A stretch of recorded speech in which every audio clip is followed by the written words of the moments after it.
Saris brothers శ్రావణ వేడుకలు అన్ని రకాల వస్త్రాలు శ్రావణంలో కూడా ఆషాఢం ధరలకే అమ్మకం.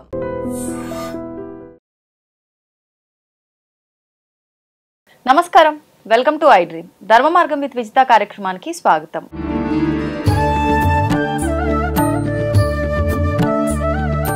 ప్రస్తుతం మనతో పాటు ఉన్నారు ప్రముఖ ఆధ్యాత్మికవేత్త, జ్యోతిష పండితులు ప్రొఫెసర్ సత్యనారాయణ మూర్తి గారు. ఇప్పుడు గురుగారితో మాట్లాడతాం. నమస్కారం గురుగారు. నమస్కారం మా విజిత. గురుగారు, మనకి శ్రావణ మాసంలో ప్రతిరోజు కూడా మంచి శుభప్రదమైన రోజుగానే భావిస్తూ ఉంటాం.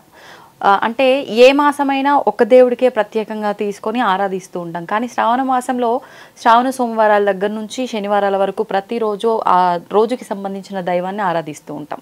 అందులో భాగంగా తీసుకుంటే శనివారం రోజు స్వామివారి యొక్క సహస్రనామాలు, విష్ణు సహస్రనామాలు గనక పారాయణం చేస్తే మంచి ఫలితం ఉంటుంది కదా. ఒక్కసారి దాని గురించి వివరించండి. తప్పకుండా అమ్మ. శ్రావణ మాసం అనగానే జగద్గురువైనటువంటి ఆదిశంకరాచార్యుల వారు పంచాయతనం అని పెట్టారు. నాలుగు దేవతల్ని అక్కడ పెట్టి మధ్యలో నీ ఇష్ట దైవాన్ని పెట్టుకుంటాం. గణాపత్యం, సౌరం, ఇలా. శ్రావణ మాసంలో నువ్వు చెప్పినట్టుగా మహాలక్ష్మిని, తర్వాత విష్ణుమూర్తిని, అదేవిధంగా శ్రావణ సోమవారాలు శివుడిని. అంటే మొత్తము క్రియాశక్తి, ఇచ్ఛాశక్తి, జ్ఞానశక్తి మూడిటిని కవర్ చేస్తాం. అందువలన శ్రావణ మాసము చాలా శ్రేష్టమైన మాసం అని చెప్పి, మార్గశీర్ష మాసం నేనే ఉన్నాను అని భగవద్గీతలో చెప్పినట్టే భాగవతంలో నేనే ఈ యొక్క శ్రావణునై ఉన్నాను. అందుకే శ్రవణ నక్షత్రం వెంకటేశ్వర స్వామికి సంబంధించిన నక్షత్రం. అందువలన జన్మ నక్షత్రం. అందువలన ఏంటంటే శ్రావణ మాసం అంటే చంద్రుడు శ్రావణం నక్షత్రంలోకి వచ్చినప్పుడు అప్పుడు ఆ నెల అంతా కూడా శ్రావణ మాసం అని ఉంటుందన్నమాట. ఇప్పుడు శ్రావణ మాసంలో ఒక స్పెషల్ పవర్స్ అచీవ్ చేసుకోవడానికి అద్భుతమైనటువంటి పరీక్షా సమయం. అర్జునుల వారు ఈ యొక్క శ్రీ మహావిష్ణువుని తపస్సు చేసి, ఆ తర్వాత పరమేశ్వరుణ్ణి తపస్సు చేసి పాశుపతాస్త్రాన్ని, సుదర్శనాస్త్రాలు, ఇలా చాలా అస్త్రాలని వ్యాసుల వారు చెప్పిన మీదట ఇవన్నీ చేశారు. శ్రావణ మాస దీక్ష చేశారు. అయితే ఇప్పుడు మనకి ఈ విష్ణు సహస్రం అందరికీ తెలిసినటువంటిదే. దాన్ని రాసింది ఎవరు? మనకి జగద్గురు అయినటువంటి ఆదిశంకరాచార్యుల వారు భాష్యం రాస్తారు. వ్యాసుల వారు శ్లోకాలు రాస్తే, ఈ భీష్మ పితామహుడు అంపశయ్య మీద ఉన్నప్పుడు ఈ విష్ణువుని ఈ యొక్క విష్ణు సహస్ర నామాలతో ఆయన్ని కీర్తిస్తాడు. ఆ విష్ణు సహస్రనామంలో ఏమని ఉంటుందంటే, విష్ణువు అంటే సర్వవ్యాపకుడు అని అర్థం. అంటే భగవంతుడు నీకు ఏది కావాలనుకుంటే అది ఇచ్చేటటువంటి శక్తిని విష్ణు శక్తి అంటారు. All powerful, all pervading, omniscient, omnipotent, omnipresent అంటాం. కాబట్టి ఈ శ్రావణ మాసం అంతా కూడా భక్తులు ఏం చేయాలంటే, తెల్లవారుజామున నిద్ర లేవడం, తర్వాత శుభ్ర వస్త్రాలు ధరించడము, శ్రావణ సోమవారాలకి శివుడికి ఏమీ అవసరం లేదు, అభిషేకం చేసుకుంటే చాలు. నీళ్లతో, పాలతో, పంచామృతాలు ఉన్నవాళ్ళు చేయొచ్చు, లేని వాళ్ళు తోయం అంటే నీళ్లతో చేస్తే సరిపోతుంది. ఓం నమస్తే అస్తు భగవన్ విశ్వేశ్వరాయ మహాదేవాయ త్రియంబకాయ త్రిపురాంతకాయ త్రికాగ్నికాలాయ కాలాగ్నిరుద్రాయ నీలకంఠాయ మృత్యుంజయాయ సర్వేశ్వరాయ సదాశివాయ శ్రీమన్మహాదేవాయ నమః. అంతే. గ్లాసుడి నీళ్ళు అలా పోస్తే శ్రావణ మాసం ఈ 31 రోజులు కనుక చేసినట్లయితే ఎవ్వరికీ కూడా ఎంతవరకు అవ్వనటువంటి అసాధ్యమైనటువంటి పని ఈ శ్రావణ మాసంలో పూర్తయిపోతుంది. నెక్స్ట్ రెండవది శ్రావణ సోమవారాలు అయిపోయింది. శ్రావణ శనివారాలు.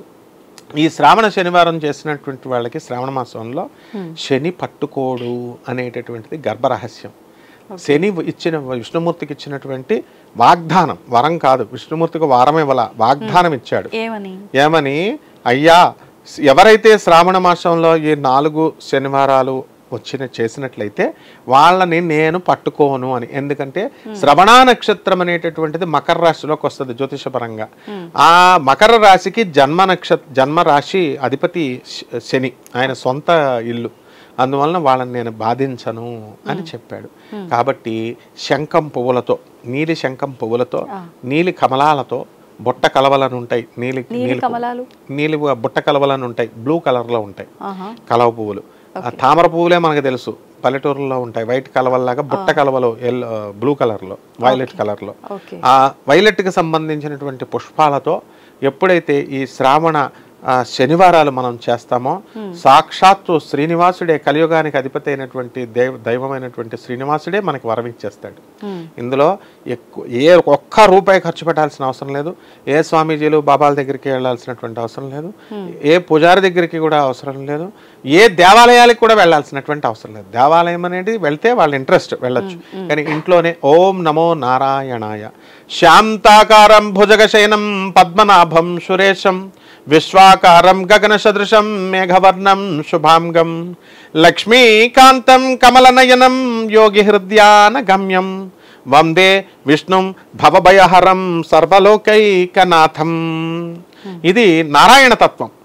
నారాయణుడికి అసాధ్యమైనటువంటిది లేదు. రామో లలితాంబిక అన్నారు అంటే ఆ శ్రీ మహావిష్ణువే పార్వతి, తన విష్ణువు యొక్క మాయాశక్తే మహాలక్ష్మి. ఎవరైతే ఈ 30 రోజులు కూడా విష్ణు సహస్రంలో మనము టోటల్ అన్ని శ్లోకాలు చదువుతాం కదా, ఆ వనమాలి గదీ శాంకి శంకీ చక్రీ చనందకి శ్రీమాన్ నారాయణో విష్ణు వాసుదేవోభిరక్షతు అని విష్ణు సహస్రంలో చెప్పబడినట్టుగా ఈ యొక్క విష్ణు సహస్ర పారాయణని డైలీ మనము ప్రాతకాలంలో ఈ శ్రావణ మాసంలో మనం చేసినప్పుడు, తర్వాత మళ్ళీ సాయంత్రం చేసినప్పుడు, రోజుకి కనీసం 2 సార్లు లేదా 2 సార్లు చేయలేని వాళ్ళు ఒక్కసారి చేస్తే సమయం పడుతుందండి? 15 నిమిషాలు స్లోగా చేస్తే. అసలు ఎవరికీ తెలియని గర్భరహస్యం ఏంటంటే విష్ణు సహస్రనామం చేస్తే ఉద్యోగం లేని వాళ్ళకి ఉద్యోగం వస్తుంది. అందులో డౌటే లేదు. ఎందుకంటే ఉద్యోగాలు ఇప్పించేవాడు విష్ణుమూర్తే, కార్యనిర్వాహకుడు ఆయన, ఎగ్జిక్యూటివ్ ఆఫీసర్ ఆయన. సో ఎగ్జిక్యూటివ్ ఎనర్జీ అది. అందువలన శ్రీ మహా ఉద్యోగాలు లేనటువంటి వాళ్ళు ఎవరైతే విష్ణు సహస్రనామాన్ని చేస్తారో అటువంటి వాళ్ళకి తప్పకుండా ఈ కోరిక వాళ్ళకి ఉద్యోగం రావడం అనేటటువంటి జరుగుతుంది. First point. సెకండ్, విష్ణు సహస్రనామాన్ని భీష్మాచార్యుల వారు ఆయన ఈ యొక్క ఉత్తరాయణం వచ్చేదాకా ఆగి అప్పుడు ఆయన్ని స్తుతించి మోక్షాన్ని పొందాడు ఉదాహరణతో. అందువల్ల ఎవరైతే విష్ణు సహస్రాన్ని రెగ్యులర్గా చేస్తారో అటువంటి వాళ్ళకి మోక్షం తథ్యం. అయితే ఇది కలియుగం కాబట్టి ఈ కలియుగంలో మన యొక్క భక్తిని పాడు చేసేయడానికి, ఆ స్తోత్ర మహిమని తగ్గించి చెప్పడానికి కొత్త కొత్త దేవతల యొక్క ఆవిర్భావాలు, కొత్త కొత్త భాష్యాల్లాగా చెప్పి ఉన్నటువంటి కాన్సన్ట్రేషన్ని దెబ్బతీసేటటువంటి పరిస్థితుల్ని కలిస్తాడు. దానివల్ల అందరూ ఏమంటారు, విష్ణు సహస్రం చేస్తున్నాం కదండి, మా తాతల కాలం నుంచి మా అమ్మమ్మల కాలం నుంచి చేస్తున్నాం, ఏమొచ్చేసింది స్పెషల్గా అప్పుడు వారాహి ప్రత్యంగిర ఇలాంటి కొత్త కొత్త దేవతలు చేస్తే ఇమీడియట్ వచ్చేస్తాయండి, స్థలాలు కొనుక్కోవడం అది ఇది ఏదో చెప్తారు. ఇది చెప్పేవాళ్ళని బట్టి ఇది కలి మాయ. ఇది శ్రీ మహావిష్ణువుని మనకి శ్రీరామచంద్ర ప్రభు కృష్ణుడు ఈ యొక్క మనం మహావిష్ణువుని పరమేశ్వరుడు ఆరాధించాడు. విష్ణు సహస్రనామాన్ని పరమేశ్వరుడే సాక్షాత్తు ఏది చెప్పినా పురాణాల్లో ఏ పురాణమైనా ఏదైనా పరమేశ్వరుడు పార్వతికి చెప్తాడు. ఆ విధంగా మనము బద్రీనాథ్ వెళ్ళినంత పుణ్యము ఈ విష్ణు సహస్రనామాన్ని మన ఇంట్లో ఉండి చేస్తే వచ్చేస్తుంది. అందువలన ఎప్పుడు కూడా ఇక్కడ ఇది ఉంటుంది, ఏది ఈ యొక్క సాలగ్రామం. నల్ల సాలగ్రామాలేమో మహావిష్ణువు, తెల్ల సాలగ్రామాలేమో శివుడు అనమాట. ఈ యొక్క విష్ణు సహస్రం చేసేటప్పుడు ముఖ్యంగా ఈ యొక్క శ్రావణ మాసంలో ఈ యొక్క సాలగ్రామానికి, నల్ల సాలగ్రామానికి నర్మదా నదిలో కూడా దొరుకుతాయి బాణలింగాలు, ఇలా మనం చెప్పుకుంటాం. వీటిల్లో జీవం ఉంటుంది ఆ సాలగ్రామంలో. ఆ సాలగ్రామ పూజ చేసి ఎవరైతే విష్ణు సహస్రనామం చదివి సాలగ్రామ దానాన్ని అర్హుడైనటువంటి బ్రాహ్మడికి కానీ పూజ చేసుకునేటటువంటి వాడికి కానీ ఇస్తే వాళ్ళకి ఒక రాజ్యం ఇచ్చినంతటువంటి ఫలితం వస్తుందట. ఎప్పుడు ఇవ్వాలి గురుజీ ఈ దానం అనేది? ఏ నెలలో ఇచ్చుకోవచ్చు. విశేషంగా శ్రావణ మాసం కాబట్టి ఇప్పుడు శ్రావణ మాసంలో ఇచ్చిన, కార్తీక మాసంలో ఇచ్చిన, లేదా మార్గశీర్ష మాసంలో ఇచ్చిన మనకి విశేషమైనటువంటి ఇప్పుడు నియమాలు ఏమైనా పాటించాలంటారా? ఈ ప్రతినిత్యం పారాయణ చేసుకుంటే మంచిది అన్నారు కదా. 30 రోజులకి విష్ణు సహస్రం ఒక పని మీద అనుకొని ఒక షార్ట్ స్పాన్ ఆఫ్ టైం 30 రోజులు చేస్తే ఖచ్చితంగా మనకి నియమాలు పాటించాలి. ఏముంటాయమ్మా నియమాలు అంటే ఏముంటుంది? బ్రహ్మచర్యం, ఆస్థెటిక్ ఆస్పెక్ట్ ఆఫ్ లైఫ్, నేల మీద పడుకోవడము, పరుపుల మీద, కుషన్ వీటి మీద, శరీరానికి సుఖాలు ఎక్కువ ఇవ్వకూడదు, అది అర్థం.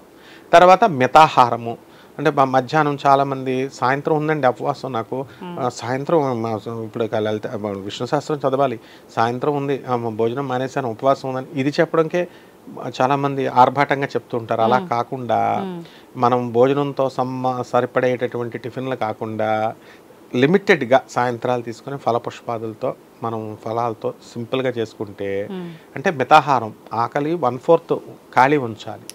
ఆ విధంగా కనుక చేస్తే బ్రహ్మచర్యము, నిద్ర అండ్ ప్రతిరోజు క్రమముగా అర్చన.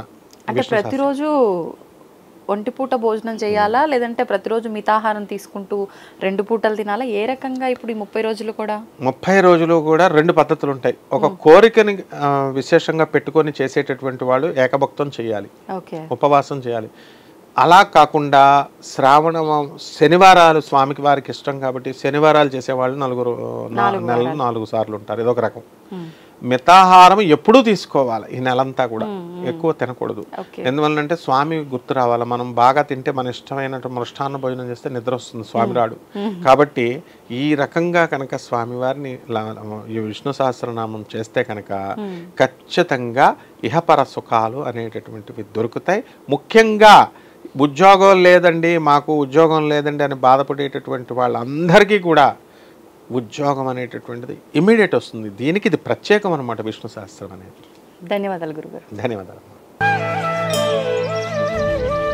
తవ్వండి, తవ్వుతూనే శివలింగం సరే దాన్ని అట్లా కప్పేసేయండి, చూపించదండి. Krishna is there.